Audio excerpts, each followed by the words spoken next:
Саламатсыңарбы кымбаттуу окуучулар, кутман күнүңөр менен. Барыңарга чыңден соолук, узак өмүр. Кыргыз тили сабагы. Бүгүн аяк 10 айынын 16-сы күнгү шаршемби. Сабактын темасы айкындооч мүчөлөр, второстепенные члены предложения. Сабактын максаты бул цель урока. Биринчи, айкындооч мүчөлөр жөнүндө кайталоо аркылуу билимдерибизди бекемдейбиз. Закрепляем понятие по второстепенными членами предложения. Экинчи, байланыштуу кептерибизди өстүрөбүз. Развиваем связную речь. Үчүнчү, жоопкерчиликтүү болууга үйрөнөбүз. Учимся быть ответственным. Эмесе өтүлгөн тема боюнча кайталоо жана эске салуу. Балдар, повторяем и запоминаем. Биринчи, сүйлөмдүн кайсы мүчөлөрү баш мүчөлөр деп аталат? Какие члены предложения называются главными членами предложения? Экинчи, сүйлөмдө кандай суроолорго жооп берет? На какие вопросы отвечают подлежащие? Үчүнчү, сүйлөмдө эмне менен байланышат? С чем связывается подлежащие в предложениях? Төртүнчү, баяндооч кандай суроолорго жооп берет жана ал сүйлөмдүн кайсы мүчөсү менен байланышат? Сказуемое. На какие вопросы отвечает и с какими членами предложениями связываются? Бешинчи, эмне үчүн жана баяндооч сүйлөмдүн баш мүчөсү деп аталат?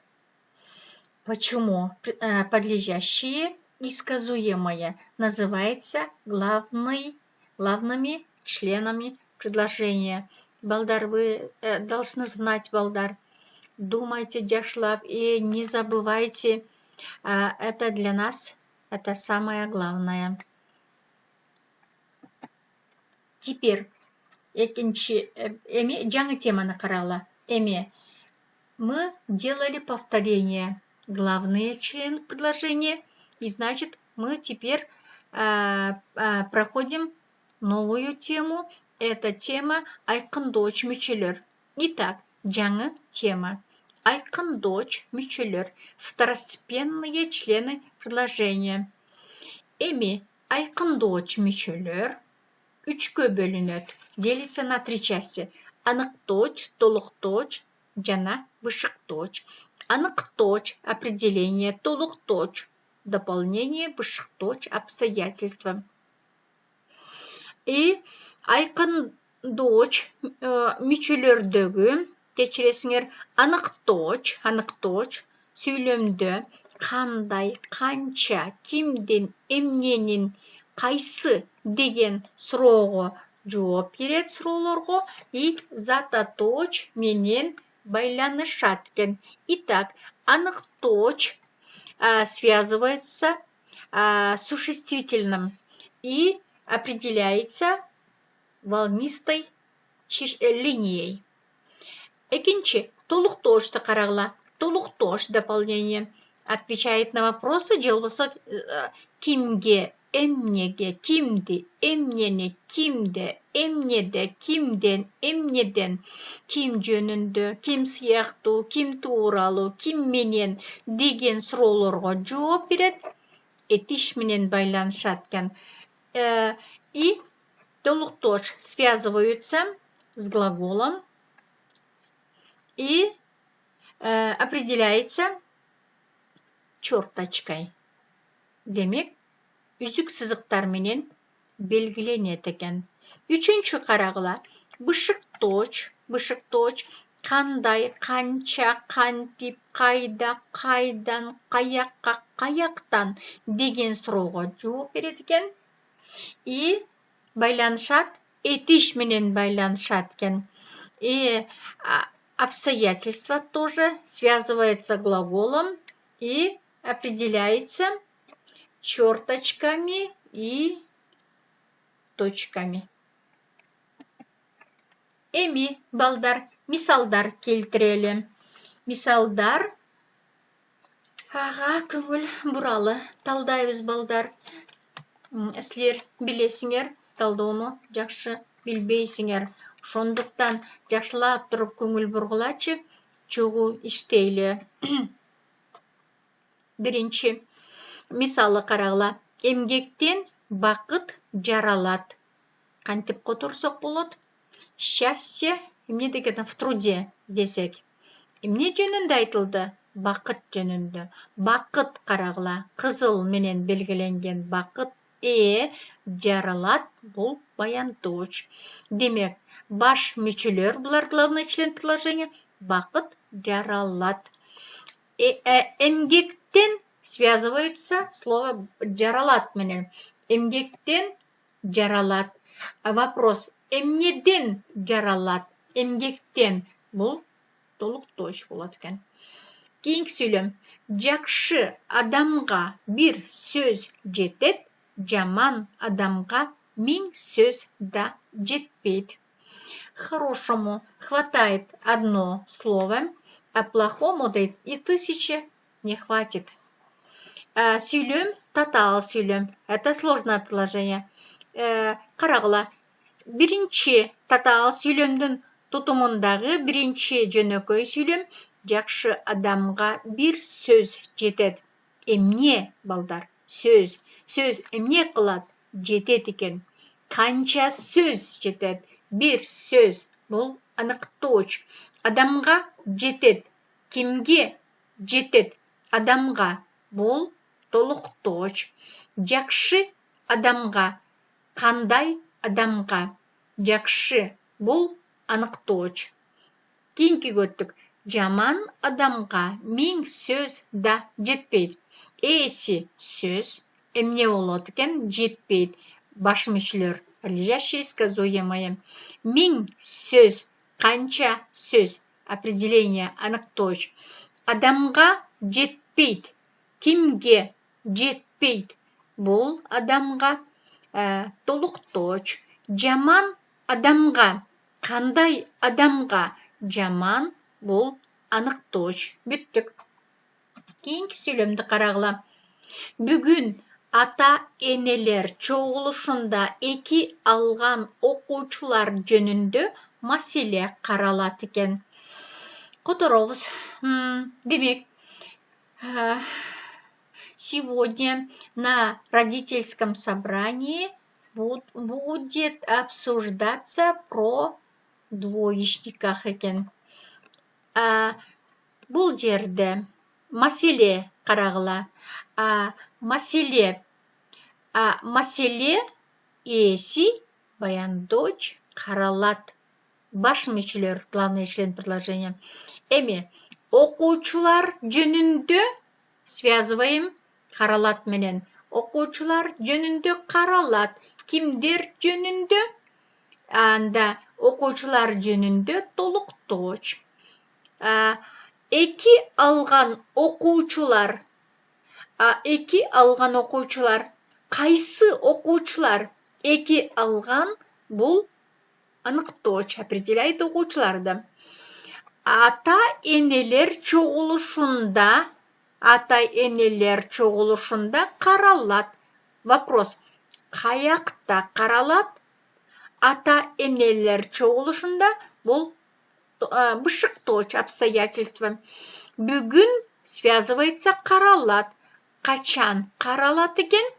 Бүгін, анда бұл бүгін, бұл дағы бышық точ. Кейінгі сөйлем көттік. Білімсіз дүйіні қараңғы. Без знаний мир темный. Эмне жөнінде айтылды? Дүйіні жөнінде. Анда дүйіні баяндоч қараңғы. Дүйіні қандай? Қараңғы. Итак, балдар, сказуемое или баяндоч здесь отвечает на вопрос «Кандай?». Кандай. Итак, вам понятно, балдар? Иногда сказуемое отвечает на вопрос какой дегенге де жооп берет экен.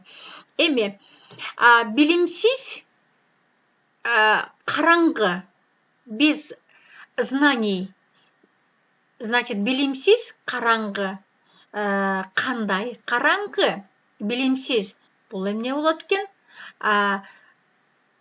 Анық точ болып кетет экен. Анткени эмнеге анық точ? Анткени караңгы бул прилагательное. Бул сын аточ балдар. Кийинкиге өттүк. Мен өзүм окуган мектеп менен сыймыктанам. Горжусь своей школой, которой я учусь. Эси мен эмне кылам? Сыймыктанам. Бул жана баяндооч. Мектеп менен сыймыктанам. Эмне менен сыймыктанам? Мектеп менен бул толуктооч. Өзүм окуган мектеп. Кайсы мектеп өзүм окуган? Бул аныктооч. Акыркы сүйлөмгө көңүл бургула.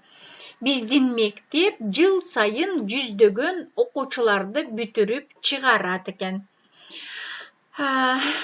Каждый год наша школа выпускает около 100 учеников. Десек, эмесе эмне жөнүндө айтылды? Мектеп жөнүндө. Мектеп эмне кылат экен? Бүтүрүп чыгарат. Демек, мектеп бүтүрүп чыгарат баяндооч. Окуучуларды внимание кылууга карагыла. Окуучуларды связывается бүтүрүп чыгарат. Кимдерди бүтүрүп чыгарат? Значит, кимдерди окуучуларды бул толуктооч. Канчалаган окуучуларды? Жүздөгөн окуучуларды.